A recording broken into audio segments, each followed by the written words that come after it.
Glittering spotlights once crowned Nashville's greatest divas in rhinestone glory, yet behind the velvet curtains, darker stories festered. Fame promised endless ovations, but each woman learned the contract carried hidden ink, grief, loss, obsession, and debts no banker could tally. Tonight we travel past the footlights, slipping into backstage hallways thick with perfume, spilled whiskey, and whispered warnings, tracing 19 legendary queens and the ghosts who shadowed every encore. Some vanished without farewell, some burned like meteors, others kept singing while their hearts cracked quietly. Listen closely, because the melodies you love were often written in tears, wreckage, and restless foreboding. Patsy Cline floated through 1963 with a chill crawling her spine, confiding to friends she felt an early ending humming in the wings. March skies proved her intuition right. The small plane fell near Camden, turning her soaring voice into eternal echo. 8 months pregnant, Jean Shepherd heard the news by telephone, collapsing as TV crews asked how she would survive with a toddler at home and another on the way. Neither platinum record nor Opry history lesson could soften that blow. Yet Shepherd marched back on stage, singing through grief the night before her husband's burial, for the world to witness. If tragedy found Patsy mid-flight, it stalked Tammy Wynette on hospital gurneys. Abdominal agony chased her across decades, prescriptions stacked like chart trophies, until rumors swirled that someone mishandled the final dose that stilled her at 55. Across the hollers, Loretta Lynn recalled hauling coal buckets as a teenager, swapping them for babies, guitars, and buses, writing every bruise into songlines sharp enough to cut radio sensors. Years later, Barbara Mandrell, queen of primetime variety, crawled from twisted metal after a head-on crash, her bones healing faster than the nightmares that made steering wheels feel like loaded pistols, forever. Dottie West once drove sports cars like golden chariots, believing another gig always waited, but the bills multiplied faster than encores. By 1991, bankruptcy papers sat piled beside trademark fringe gowns. Late one August evening, she begged a neighbor for a ride to the Opry, insisting the show could not start without her. The speeding Corvette slammed a concrete post. Days later, machines clicked futilely as she whispered apologies nobody would forget. Skeeter Davis understood public misfortune, blacklisted after condemning violence from an Opry microphone, returning years later only to battle cancer beneath dimmer lights that barely kissed her legacy. June Carter Cash balanced love and turmoil like a gymnast on a high wire, gripping Johnny through binges, relapses, and hotel room interventions. She stitched humor into the bleakest hours, yet privately worried one overdose would steal both their futures. Her own heart surgery came quietly, almost politely, compared with the storms she navigated. Their eldest daughter, Roseanne, felt every gale, retreating after vocal cord calamity and a brain lesion that made stage lights blur, forcing her to rebuild identity note by note. Meanwhile, Tanya Tucker, crowned wildfire, sampled fame's cocktails, from coke binges to bruising affairs, yet refused extinction. Kitty Wells cracked the glass ceiling with a song that scolded cheating men, then spent years watching stations pretend her victory never happened, spinning younger male voices instead.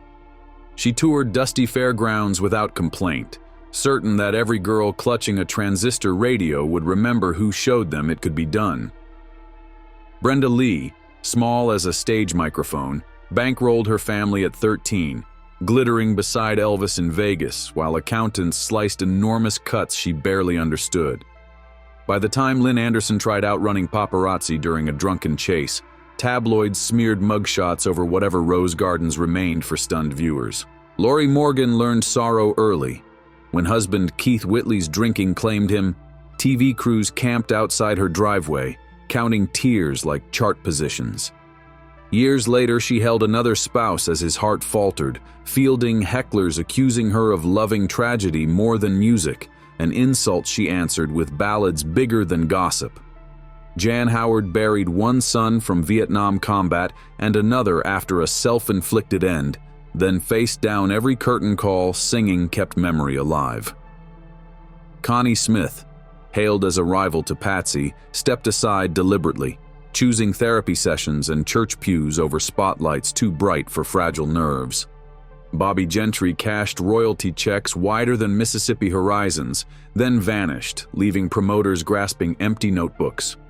Rumors placed her inside a gated retreat, reading detective novels while legends mushroomed around her silence.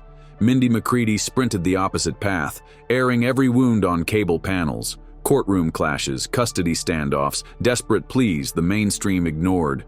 When despair finally claimed her, listeners replayed early hits and heard warning flares embedded all along. Barbara Fairchild carried quieter burdens, ordered to sing childlike lullabies years after adulthood, trapping her as a teddy bear chanteuse she never intended.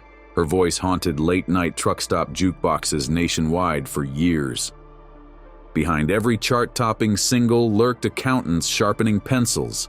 Royalty splits, tour bills, and wardrobe advances gnawed at earnings until many queens realized the buses they boarded doubled as rolling IOUs. Patsy fretted about mortgages despite gold records. Tammy hid pharmacy receipts from journalists. Dottie signed autographs while pawning stage costumes for gas money.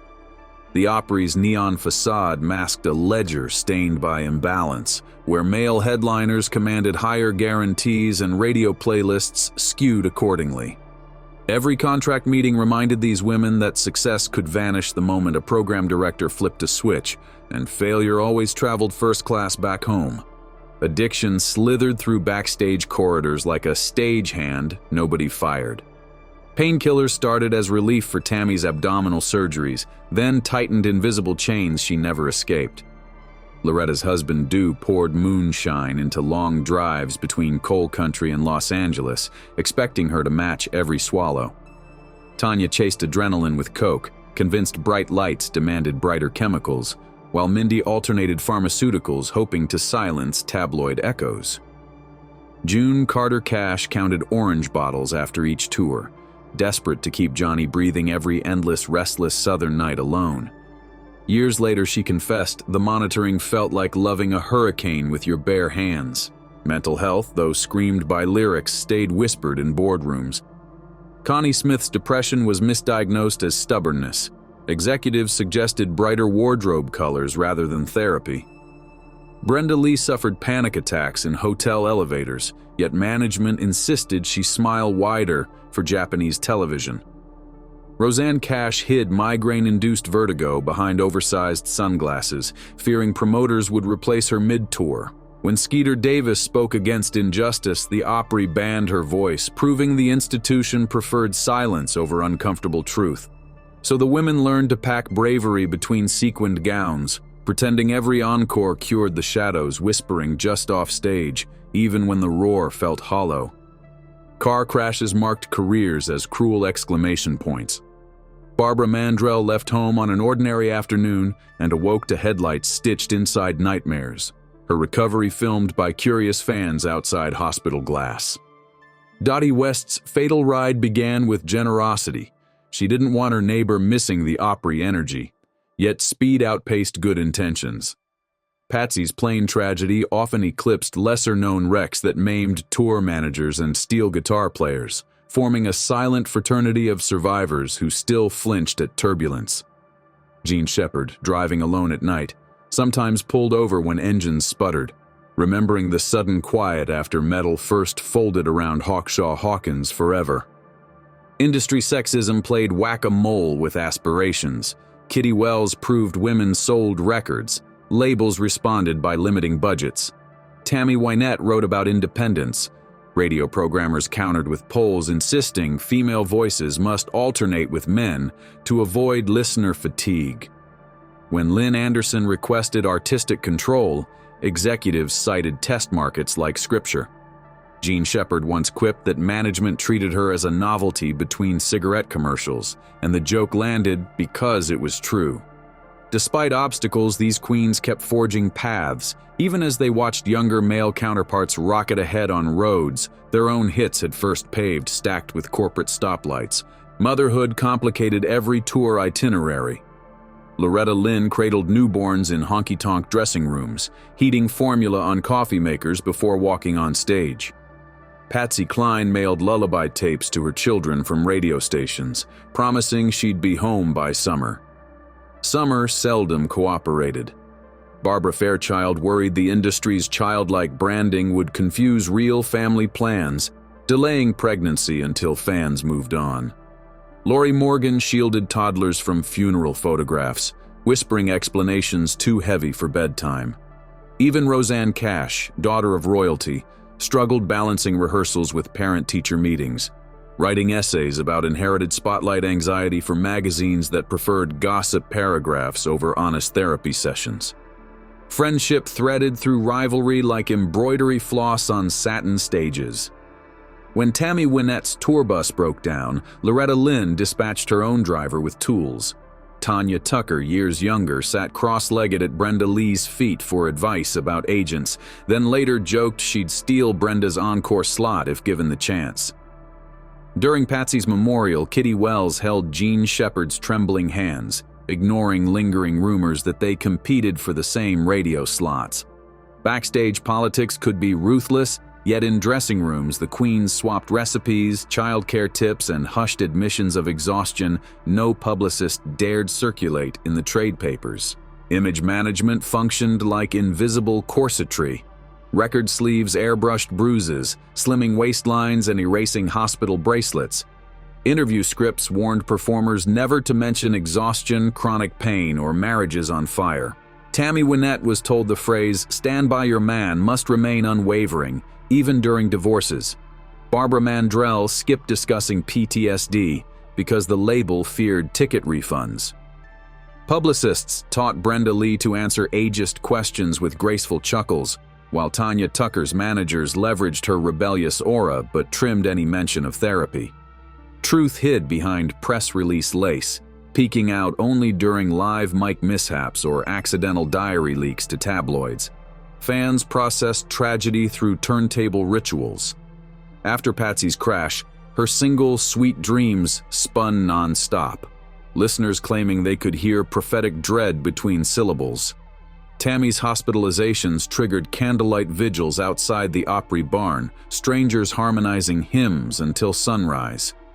When Mindy McCready's final headlines flashed, Spotify streams erupted, the algorithm converting heartache into profit. Collectors paid thousands for Bobby Gentry sightings that never materialized, framing ticket stubs like evidence boards. In giving audiences vulnerability, these women became mirrors for restless loneliness nationwide, proving heartbreak could be communal even when performed behind rhinestone-studded microphones. Lori Morgan signs programs soaked with tear stains. Activism sometimes cost more than ticket returns could cover. Skeeter Davis's condemnation of police brutality in 1973 earned thunderous applause on stage, yet management suspended her for months, citing policy breaches. Rosanne Cash later marched for AIDS awareness, losing radio slots to newcomers with safer talking points. Kitty Wells quietly funded women's shelters long before headlines considered such generosity click-worthy, insisting anonymity protected the mission. Tanya Tucker donated to addiction recovery programs under pseudonyms, fearing sponsors might question her brand.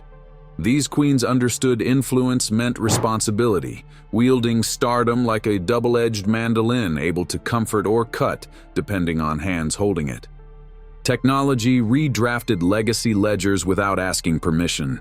Vinyl royalties once built mansions. Streaming fractions barely fund coffee. Brenda Lee laughed when she learned "Rockin' Around the Christmas Tree" had racked billions of holiday impressions, yet produced checks smaller than her granddaughter's babysitting wages. Rosanne Cash leveraged social media to release indie projects, bypassing executives who told her mature women lacked market heat. Digital algorithms revived Patsy for Gen Z playlists, but also buried Gene Shepard albums beneath endless remix clutter. The queens adapted, blogging memoirs, hosting podcasts, and mentoring TikTok hopefuls, proving resilience matters more than whichever format spins next online. Faith offered safe harbor when arenas became storm cells. Loretta Lynn wrote gospel between honky-tonk bangers, claiming prayer steadied nerves before national television appearances. Connie Smith credited Bible study with pulling her from depressive spirals. She even declined lucrative tours that clashed with Sunday services. Barbara Fairchild switched to contemporary Christian music, swapping glittering stages for intimate church gatherings where applause sounded less like demand and more like gratitude. June Carter Cash lined dressing room mirrors with handwritten verses, reminding herself and Johnny that purpose transcended platinum plaques. However varied their doctrines, these women sought meaning louder than critics' applause ever. Bobbie Gentry's disappearance remains country music's favorite ghost story. No scandalous tabloids, no final tour, just a polite bow and a limousine pulling away from stage doors forever. Fans mail letters to old Atlanta addresses, hoping a caretaker forwards the envelopes. Some claim they spotted her at Delta baggage claim reading mystery novels. Others insist she runs a pottery studio under a maiden name. Her silence became a canvas, allowing every rumor to paint possibilities, proving sometimes withdrawing completely is louder than the boldest encore. Every generation rediscovers her and repeats the riddle anew. The industry whispers about midnight demos. Jan Howard converted grief into advocacy, channeling battlefield letters into ballads that comforted other Gold Star families. Though cameras focused on glamorous gowns, backstage she organized hospital visits for wounded veterans, slipping them backstage passes alongside signed LPs. During televised interviews, she maintained composure, yet crew members recalled her collapsing once microphones powered down, clutching dog tags strung beneath sequins. Her courage taught younger performers that authenticity might bruise, but also heal, turning personal wounds into communal salves. Whenever the Opry spotlight hit her, applause sounded like her sons cheering from beyond, urging her to keep singing through the ache. Legacy often arrived posthumously, gilded by retrospection. Patsy Cline entered the Hall of Fame long after initial committees declared the category too crowded. Tammy Wynette's estate fought over medical records while new generations streamed her catalog, debating whether Stand By Your Man was empowerment or surrender. Loretta Lynn watched tributes mount while alive, playfully reminding award hosts she wasn't finished yet. Kitty Wells finally received documentaries exploring her barrier-breaking single decades after its release. These delayed laurels mattered less to the artists than to fans hungry for validation, yet each plaque signaled overdue cultural apologies in bronze relief at last. Modern tributes stretch beyond statues. TikTok creators remix Patsy's acapellas over lo-fi beats. Twitch streamers host listening sessions dissecting Tammy's vibrato. Virtual reality concerts resurrect Loretta inside coal mine holograms. Roseanne Cash mentors songwriting workshops via Zoom, reminding students that brutal honesty outlives chasing trends. Museum exhibits now display Brenda Lee's childhood contract beside activism letters from Skeeter Davis, framing art and resistance as inseparable. Even the Grand Ole Opry, once cautious, projects archival footage between sets, allowing newcomers to duet with ghosts while fans beam cell phones skyward, capturing eternal encores. Tanya Tucker rides her revival tour bus painted pink. Yet exploitation persists beneath updated packaging. Streaming still underpays, festival lineups skew male, merch companies demand bigger cuts. However, the Queen's narratives arm new artists with cautionary maps. Young performers cite Dottie West when negotiating ownership clauses, mention Barbara Mandrell while insisting on mental health provisions, and present Jan Howard's veteran outreach as blueprint for authentic philanthropy.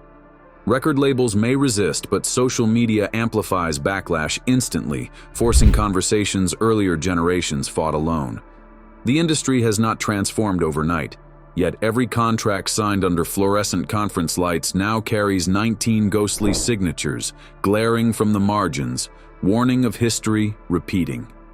Mysteries linger like last notes in an empty auditorium. Did Patsy truly foresee her fate? Or did fear simply mirror the era's treacherous travel? Will Bobbie Gentry ever return for one bow, or is anonymity her greatest masterpiece? Why did Tammy Wynette's medical chart vanish in transit? Each unanswered question sparks documentaries, podcasts, and midnight Reddit debates, demonstrating that curiosity about pain can be as addictive as any chorus. The unanswered keeps the queens alive, reminding listeners that humanity hides behind every perfect modulation, and not every story wants completing. Loretta's final diary entry remains locked inside a family safe. Step back, listen again. Hear Patsy's vibrato trembling like propellers, Tammy's confession floating above morphine haze, Loretta's coal dust resilience punching through steel guitar riffs. Picture Gene Shepard singing over a folded flag, Dottie West revving one last time, Barbara Mandrell forcing a smile while flashbacks detonate backstage. Understand that glitter was camouflage, success a bargain demanding unimaginable collateral. These 19 voices stitched American soundtrack fabric, yet each payment arrived stamped with heartbreak. Their stories caution and inspire simultaneously, warning dreamers to read fine print while encouraging them to write verses fearless anyway, because melody survives even the cruelest silence always. So next time a timeless chorus drifts from your speakers, pause and picture the woman behind it, her sleepless nights, her backstage IV drips, her steadfast grin when ticket holders demanded perfection. Recognize that the elegance of Patsy's lilt or Tanya's rebellious roar was forged alongside overdue rent notices and broken ribs. If their perseverance moves you, share their records, tell their tales, and demand fair stages for the voices rising today. Carry their resilience into your own storms, humming louder whenever lightning cracks. The queens have handed you the mic. Let reverence guide your next verse on this winding road. If you enjoyed this video, like and subscribe, and also click the next video shown on your screen.